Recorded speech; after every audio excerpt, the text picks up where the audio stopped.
Cloudcast Media.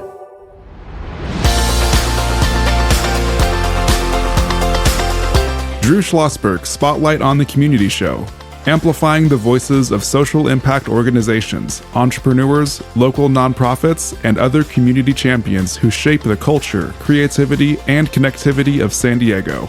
Brought to you by Mission Fed Credit Union, bringing good things to San Diego for over 60 years.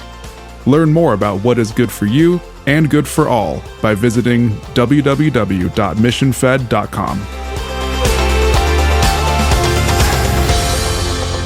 I'm Drew Schlosberg of Cloudcast Media, and we're doing a special edition of the Spotlight on the Community Show here from the San Diego County Sheriff's headquarters, and we are going to be chatting with Chris Vance, Criminalist 2, if that's right, Forensic Chemistry Unit, Controlled Substance and Trace Evidence.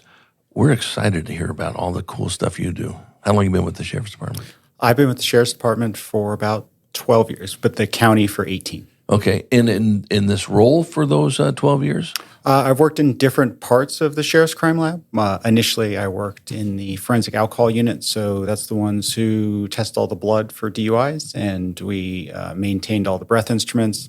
Also, the main section that goes to court the most. So I went to court about 30 times a year on average. I then transferred to the Forensic Chemistry Unit. And I think that's terrific. Have you always been interested in this type of work? I have. I went to UCSD and I got my degree in chemistry and my master's degree in chemistry. And I was trying to figure out what I really wanted to do with a chemistry degree. There are classes for chemical engineers and other things. And I went to a job fair at UCSD and they had some pipe salesman, county air inspector, and a criminalist from the San Diego Police Department who gave a talk. And I went up to her afterwards and said, that your job sounds really interesting. I love working with instrumentation. Is this something that you think a chemistry degree would be good for? And she said, absolutely. It's something you should try and move towards. I got some jobs, didn't get the first right out when I interviewed for those types of things, but eventually I got into forensics, and it's a job that I love. I don't know what else I would do. That sounds terrific. Now, you got the job way before all the forensic shows were on TV. Is that correct? Or were they on TV? They were actually really popular at that time. CSI had just come out, really, the first version of it when I was going to school. And so there was definitely an interest in it. I think that was kind of when a lot of people going through college, this was what they wanted to do. And it was very, very competitive. I didn't actually watch most of those shows, but I was aware of them. Yeah, my daughter wanted to become work in forensics because of her watching incessantly Forensic Files, for God's sake. And but listen, if it got you interested in a career, why not, right? In that area. So, what exactly do you do? You mentioned some of the stuff you were working in the unit where you take a look at someone who's been pulled over for a DUI and all that business. What else do you folks do? So in forensic chemistry, there's two sections in it. There's controlled substances. In this section, we test powders, pills, tablets, plants, liquids to see if they contain something that's controlled, so a scheduled drug, or just a drug of interest, say a precursor for a manufacturer drug or something that hasn't been scheduled yet that may pose a risk to the community. And then I also work in trace evidence. This is a much more diverse section. We do fire debris analysis. So if someone threw a Molotov cocktail at a car, what type was there inhalable liquid involved? What was it? We do low explosive analysis. So if there's a bomb that our bomb arson guys diffused or went off, we can determine what type of explosive it was. We do paint comparison analysis. This is usually for hit and runs, car against a car. We can recover some of the paint and see if we can see if a car could have been involved in the accident. We do fiber comparison analysis. We do physical fit analysis, and we do shoe and tire impression comparisons. So that's all of trace. So I wear a lot of hats at the crime lab. Now, were you guys involved with the bomb house in Escondido? The trace section was. Bomb arson took a lot of things out of that house, and we tested some of them. You know, so I was fortunate enough to go through the FBI Citizens Academy, literally after about 2 months after that had been taken care of. And we had someone from, I think from the Sheriff's Department who was actually it was someone in the FBI that was working with you folks on this. If I'm not mistaken, I think Bill Gore was the sheriff at the time. Yes. And it was an amazing thing that you folks did. And a very scary situation, was it not? Yeah. I mean, they had to detonate the house. They did. They weren't sure if they were going to blow Escondido, over to Mars, for God's sake, on it. So would your team be involved in some of that? So we'd just be the analysis side. So if bomb arson went into a situation like that, like they did, they want to figure out what they actually are dealing with. And so they would submit that to laboratory. We would first determine, is it an actual explosive? So we would try and detonate a small portion of it and see if it burns. And then we go through all our analysis and figure out what type of explosive it is. And that gives them an idea of what they're dealing with. So talk about your collaboration with the medical examiner's office. And you used to work in that office too, right? I did. So my first foray into forensics, I was a forensic toxicologist at the San Diego County Medical Examiner's office for about 6 years. I learned some of the instruments I use still to this day. It was a great job. It's just I kind of wanted more and not to deal with blood and tissues as much. So recently, within the last year, the medical examiner's office obviously deals with all of the deceased within the county, someone who there's not a doctor's waiver that they died of natural causes. And so we obviously have a lot of overdose deaths in the county.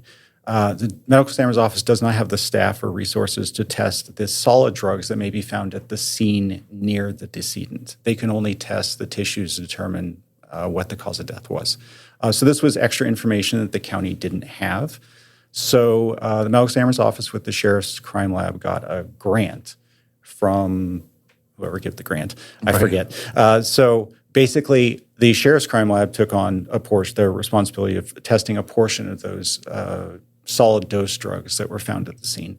This can help not only the county to understand kind of what some of these solid dose drugs are that are present overdoses, but the way toxicology laboratories work is they don't test for everything. There are generally panels of drugs that are common that we'll go through. And so they won't know if they're necessarily missing something. Seized drug unit, ours, we have a much, because we're not dealing with extractions from biological tissues, we can actually get a broader spectrum of what's out there, and we don't have to isolate it from the blood. And we can actually give intelligence to the toxicology lab, say, hey, we're seeing this type of drug. Maybe you guys want to develop a method for it so that you guys can catch it. So that's something that we've been doing now since the beginning of the year. And hopefully that's been helpful to the medical examiner's office. It definitely gives them more information. And we've seen some drugs that I know from having worked there that they wouldn't necessarily see during a normal testing regimen. Right. So when you hear about things like, obviously, fentanyl, which is absolutely the cases are going up exponentially. I imagine they're going up exponentially. How do you folks get involved? Do you do any work with that? Yes. So within the county, the second most submitted seized drug for our unit is fentanyl, first being methamphetamine. We work with it all the time. Obviously, we have at the lab have engineering controls and we have PPE and everything's. We're fine working with it. Obviously, it's the users of fentanyl that it's a danger for. And when I worked at the medical examiner's office just recently, their overdose deaths are through the roof. And that's a lot of the trouble they've had has been dealing with just this huge increase of overdose deaths with the small amount of toxicologists they have. When you do your banking with Mission Fed, you get great rates on auto and home loans. That's good for you, but something good also happens for a lot of other people. We're not for profit, so we put money back into the community to help lots of great nonprofits to keep San Diego strong. So you're not just getting something good, you're doing something good. Come to Mission Fed. It's banking that's good for all. Brand amplification is the DNA of Cloudcast Media, and our code is the powerful blending of sound, voice, and storytelling to lift local brands and their communities. Whether it is our Brandcast, Schoolcast, or Causecast platforms, the unifying ethos is all about this community, the one you call home. If you dare to dream and want to explore the brand amplification of Cloudcast, a national leader in local podcasting and other Winfluence strategies, please visit us at cloudcast.us.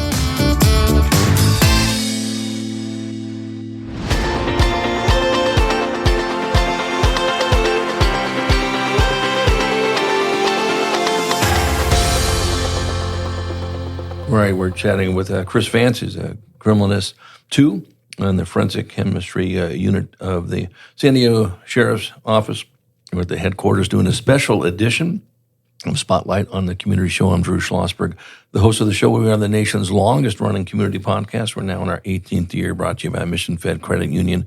For 6 decades, just doing great things in San Diego County, whether it's focusing on literacy, whether it's with food insecurity, art, and so forth, in between. Again, chatting with Chris Vance, criminalist, I should say. So, fentanyl has been around, but it's really surging in recent years, correct? Do you folks work on what is going to be the next drug that's going to be of favor, so to speak, coming up that's so dangerous for our community? So we're one of the first kind of lines that would see this. So what we do is we actually keep a lot of statistics of what we're seeing. And one of the things we do is when we see something novel that we haven't seen before, we try and keep track of that so that we can figure out how to identify it in the future. A lot of these things, the drug landscape changes so rapidly. I came into the seized drug unit really when fentanyl was starting to take off. Just a couple years before that, they had only seen it in the actual Duragesic fentanyl patches that people would wear. The idea of there being powdered fentanyl or fentanyl pills out there was no one had seen it, and then it just took off. So one of our jobs is to kind of identify those types of compounds so that we can be aware of them. We can educate the lab and the law enforcement community that those types of things are out there, and we can identify them. And that's the collaboration with the medical examiner's office. We can give them intelligence so that they know, okay, you're starting to see this in seized drug work, which means we're going to start seeing it in people and decedents. We need to get methods validated for this drug if it's going to start to take off. Right, exactly. Talk about the marijuana enforcement team. So the Sheriff's Department this year submitted to the laboratory a number of almost 100 items or so taken from smoke shops around the county. These are usually tobacco retailers, but what they submitted were chocolate bars containing mushrooms, gummies, supposed mushroom gummies, and other THC-related items.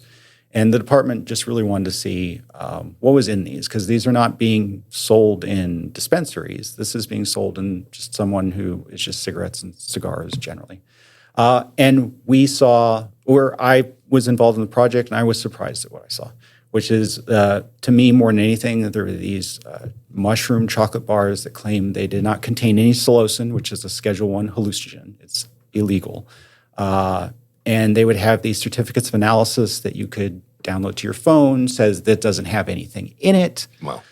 And then we get the results, and some of them contain psilocin, which is clearly illegal. Some of them contained a psilocin analog, so structurally similar. It would fall under the analog law and would also be illegal. And these are just being sold. I was just shocked. I'm not a smoker. I would go by my neighborhood and I can see that these smoke shops are around, and it shocked me that these things are being sold just around the county and there was nothing. And what was more interesting is, so we did this project, kind of started in the spring. Not long after that, in June, the FDA put a recall out for some of the products that we actually tested nationwide because there were hospitalizations and possible deaths related to some of these chocolate bars. And so that kind of gave me an idea. We were kind of at the cutting edge, right? Seeing what was in these things before. Because in the law enforcement community, generally someone has a chocolate bar labeled mushrooms, maybe not thinking that this is going to be anything. But we see that there are dangerous chemicals in these things that could hurt people. So did it shut down some of these smoke shops in the process of doing that? I'm not aware. I don't quite know since I'm on the lab side. Right. That would be more the department and what they're doing. I think there's more of an education outreach to let people know that these things are out there. I definitely think with the FDA recall that got in the news that these chocolate bars are out there. I told my wife, who I have a daughter in high school, like, this is what we need to be aware of. 100%. There's these gummies, candies, foods that people could get their hands on not having to be over 21 in a dispensary and could cause problems. No, it's a scary thing for having a daughter that's in high school. I understand that. Talk a little bit about some of the stories that really come out to your mind since you've been doing this job? I'm sure there's 150 of them you can talk about. Does anyone just jump right at you? I think that the analysis that I was most shocked at is I was starting in, it was my first year in forensic chemistry, and generally, like most of our cases are methamphetamine, fentanyl. We kind of see the same old things. But every once in a while, you get something that just kind of surprises you. So I had manufactured, sealed eye drops bottles that were submitted in a case. And I was thinking, oh, well, I don't know why they would want these, but yeah, it's my job. I got to take care of it. And one of the things I love about my job is it's always that problem solving. I get something, it's my job to figure out what it is and what's in it. And so the first thing I did is the eye drops you get are usually water-based. Obviously, they're going in your eye. And I just put half of the eye drops in a test tube, and I filled it with water to see if it would be miscible. If it's water, you just get one layer. And I was shocked because all of a sudden I got 2 layers, which means I've got something that's nonpolar. So I've got some other type of chemical. And the idea you'd put this nonpolar thing in your eye, what would this be? So I ran some tests on it, and turned out it was GBL, which is a chemical that if you ingest turns into GHB in your body. And these were it looked like legitimate, manufactured, sealed eye drops. And you would never thought. And just these types of things happen all the time where people find ways to kind of mask and get things through customs, border. And I was just shocked and I talked to some colleagues, and they had seen similar types of things before, but never in something that looked so authentic. So then the bad guys, so to speak, in quotes, okay, are selling these to the bad guys, right? Because they know that there's things, it looks like an eye drop, it's really not an eye drop. Is that correct? Yeah, it's a way to, someone pulls you over, I've got eye drops, it looks fine, it's all sealed, no problem. So obviously the officer involved suspected something for whatever reason. I don't get that type of information, but that's one of the things that sticks in my mind. Right. We're chatting with Chris Vance, Criminalist 2, the forensic chemistry unit of the San Diego County Sheriff's Department. I'm Drew Schlosberg. You're listening to another edition of Drew Schlosberg's Spotlight on the Community Show. We're brought to you by Mission Fed Credit Union. So obviously you love what you do. I can see the enthusiasm in this aspect of it. What encouragement would you give for people that, boy, this is a great field to be in? Because one, probably not every day can be the same. Some of their days are very much like, but you're always trying to discover stuff. Talk about why this is a great field to be in. I think it's a great field to be in because I have a great sense of accomplishment at the end of the day, every day, of what I've done. Because I've helped law enforcement to solve some cases. I've helped the community figure out what's going on. If there is a fire, or whether could have been arson or not. I can help the bomb arson squad to figure out what they have. And I get chances like this to educate, the community on what's going on and what I do. I feel at the end of the day, every day, that there's been some type of accomplishment I've done. I help kind of generate and keep all the statistics for our section as well. And that's something that I can give to management so they can go out to command and the community and let people know what we're doing. When I look at this, and of course, we talked about this to your colleague earlier. You had Ian Crawford on from Australia talking about the different myriad jobs that are involved in the sheriff's department. So when you're out there, do you actually go on site to do some of this analysis, or is it usually you do the stuff in the lab, or both? For me, it's all brought to the laboratory. Good. We do have some CSI personnel who do go out to scenes and assist in the investigation, and may do some trajectory work or blood pattern analysis there. I like just being in the lab and being everything brought to me. It makes my job easier. That way I can have the normal hours to it. But we have a diverse laboratory. So not only is there forensic chemistry, we have DNA, which is our biggest unit. We have toxicology, which not only does alcohol, but we'll soon be doing toxicology for DUID, so drug under the influence of drugs for driving. We have fingerprints, we have firearms, we have question documents, and all of us together in the laboratory, we sometimes have to collaborate. So, for example, if I have a trace case with a broken Molotov cocktail that's found at the scene, is packaged up, that may not only go for fire debris analysis, it may go for fingerprints, it may go for DNA. So I interact with lots of colleagues, and I have no idea about DNA at all. And so I may learn just through interactions about what they do as well. Now, how closely do you work?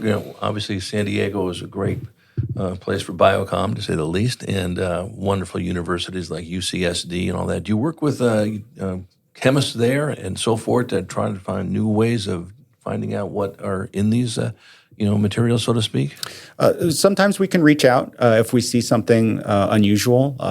Lately, we've seen an industrial chemical show up in some of our drugs we were not quite sure of. So our manager at the crime lab has reached out to universities, other crime labs to kind of figure out, are they seeing this chemical as well, and what could it be from? Because obviously we don't know everything, and we try and get what resources we can from outside.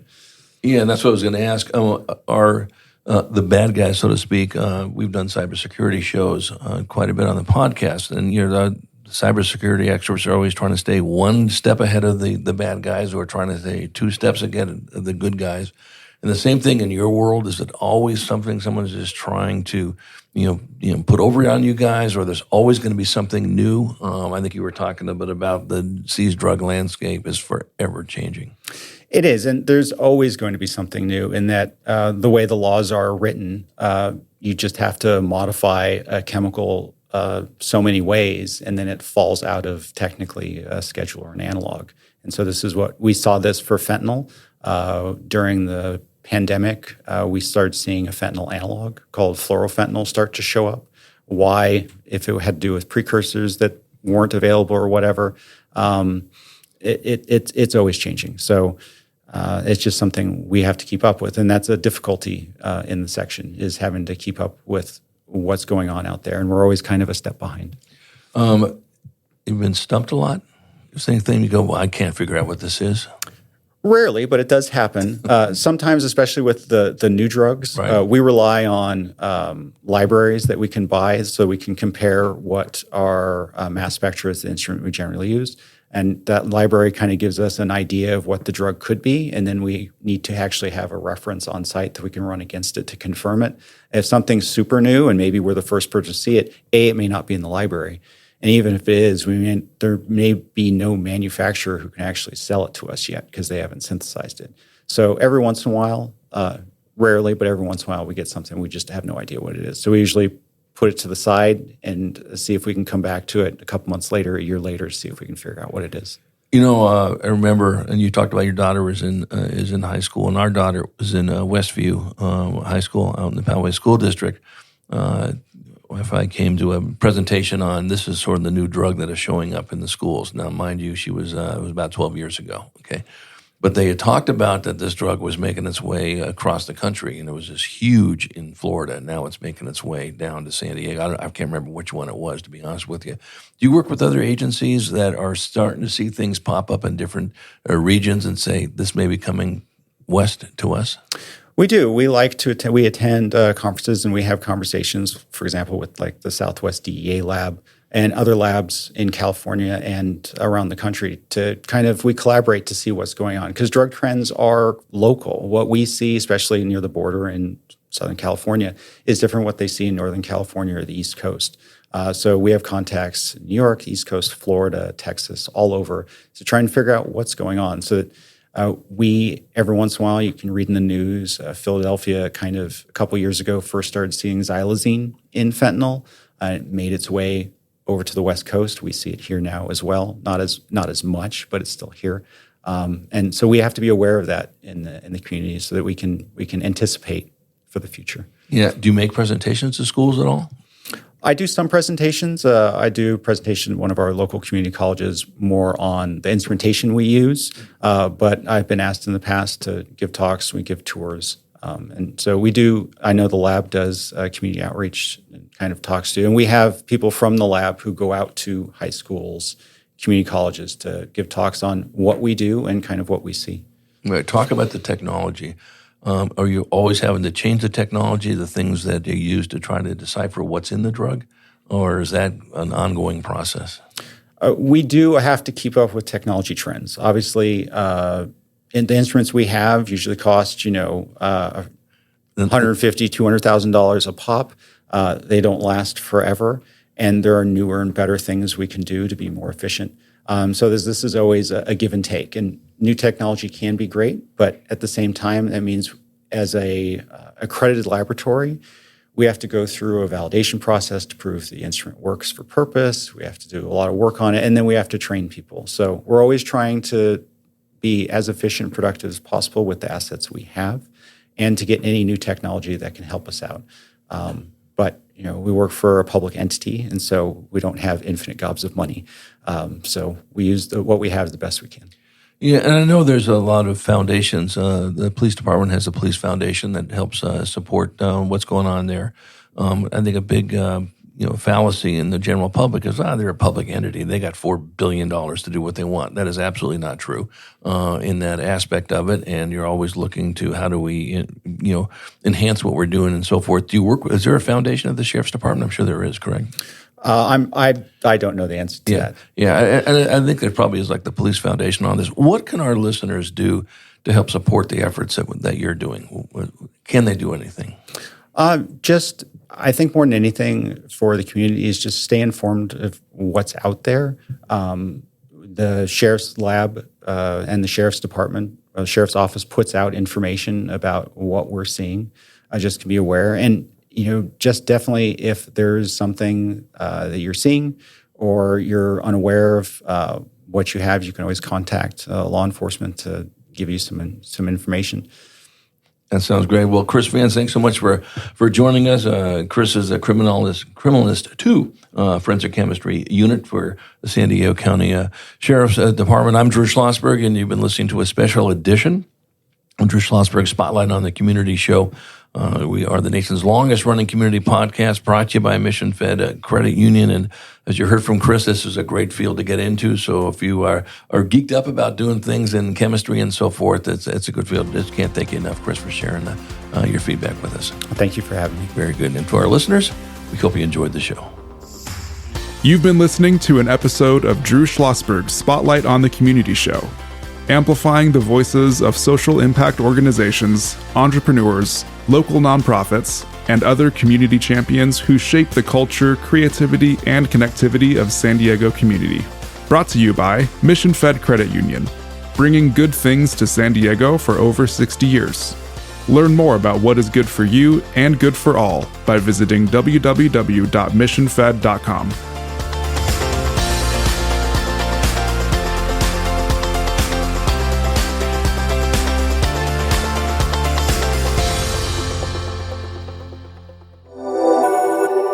Cloudcast Media.